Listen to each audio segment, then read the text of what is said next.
اعوذ باللہ من الشیطان الرجیم بسم اللہ الرحمن الرحیم السلام علیکم ورحمۃ اللہ وبرکاتہ۔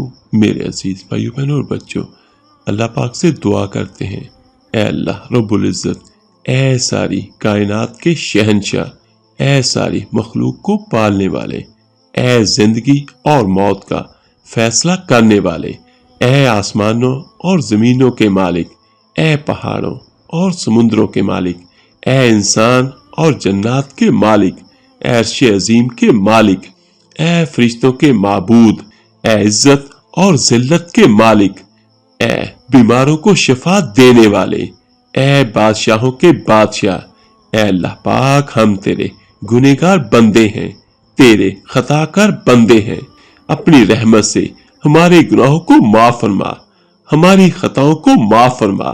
اے اللہ پاک، ہم اپنے اگلے پچھلے صغیرہ و کبیرہ، چھوٹے بڑے سبھی گناہوں اور خطاؤں اور نافرمانیوں کی معافی مانگتے ہیں۔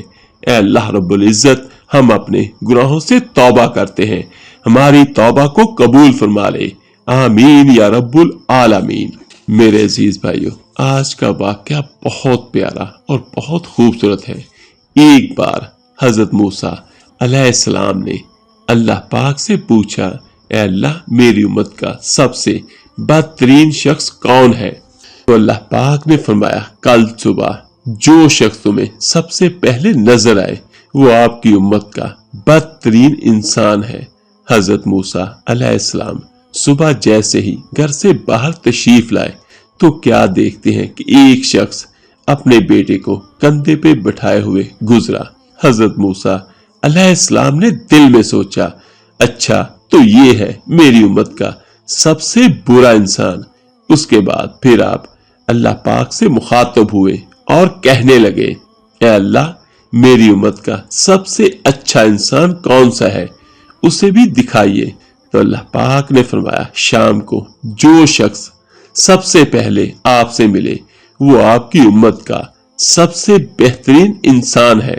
حضرت موسیٰ علیہ السلام شام کا انتظار کرنے لگے کہ اچانک ان کی نظر صبح والے بہترین انسان پر پڑی۔ یہ وہی شخص تھا جو صبح نظر آیا۔ حضرت موسیٰ علیہ السلام نے اللہ پاک سے کلام کیا اور کہنے لگے، یا اللہ، یا رب کریم، یہ کیا معجزہ ہے، جو شخص بدترین تھا وہی سب سے بہترین کیسے ہو سکتا ہے؟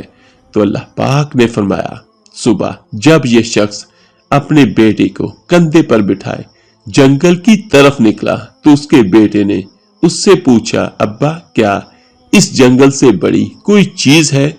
تو وہ شخص کہنے لگا، ہاں بیٹا، یہ پہاڑ جنگل سے بھی بڑے ہیں۔ بیٹا بولا، ابا، ان پہاڑوں سے بھی بڑی کوئی چیز ہے؟ وہ بولا، ہاں بیٹا، یہ آسمان پہاڑوں سے بھی بہت بڑا، بہت وسیع و عریض ہے۔ اس کے بعد بیٹا کہنے لگا، اے ابا، اس آسمان سے بڑی بھی کوئی چیز ہے؟ تو باپ نے ایک سرد آ بھری اور دکھ بھری آواز میں بولا، ہاں بیٹا، اس آسمان سے بھی بڑے تیرے باپ کے گناہ ہے۔ تو بیٹے نے کہا، ابا، تیرے گناہ سے بڑی بھی کوئی چیز ہے؟ تو اس کے بعد باپ کے چہرے پر ایک چمک سی آ گئی اور بولا، ہاں بیٹا، تیرے باپ کے گناہوں سے بہت بہت بڑی میرے رب کی رحمت اور اس کی مغفرت ہے۔ سبحان اللہ۔ اللہ پاک نے فرمایا، اے موسیٰ، مجھے اس شخص کا اعتراف گناہ اور ندامت اس قدر پسند آیا کہ میں نے اس بہترین شخص کو تیری امت کا بہترین انسان بنا دیا۔ میں نے اس کے تمام گناہ نہ صرف معاف کر دیے بلکہ گناہوں کو نیکیوں میں بدل دیا۔ سبحان اللہ۔ تو اس سے ہمیں کیا پتہ چلتا ہے کہ کبھی بھی اللہ کی رحمت سے مایوس نہ ہو، کبھی بھی اس کے در پہ توبہ کرنا مت چھوڑیں یا اس سے اچھی امید لگانا مت چھوڑیں۔ ہمیشہ اللہ کی طرف امید ہونی چاہیے، اللہ کی طرف ہمیں یہ یقین ہونا چاہیے کہ وہ ہمارے گناہوں کو معاف کرے گا۔ تو کوشش کرے ہر میرا بھائی، ہر میری بہن، زیادہ سے زیادہ توبہ استغفار کرے۔ اس کا فائدہ کیا ہوگا؟ اللہ پاک ہمیں معاف کرے گا، اس دنیا میں بھی اور آخرت کے دن بھی، اور توبہ استغفار وہ وظیفہ ہے جو ہر مشکل ہر پریشانی سے بھی انسان کو نجات دیتا ہے۔ انسان کے سب کام سیدھے ہوتے ہیں، انسان کی پریشانیاں ختم ہوتی ہیں۔ اللہ پاک ہم سب کو ہمیشہ سیدھی راہ پر چلنے کی توفیق عطا فرمائے، آمین ثم آمین۔ اللہ حافظ۔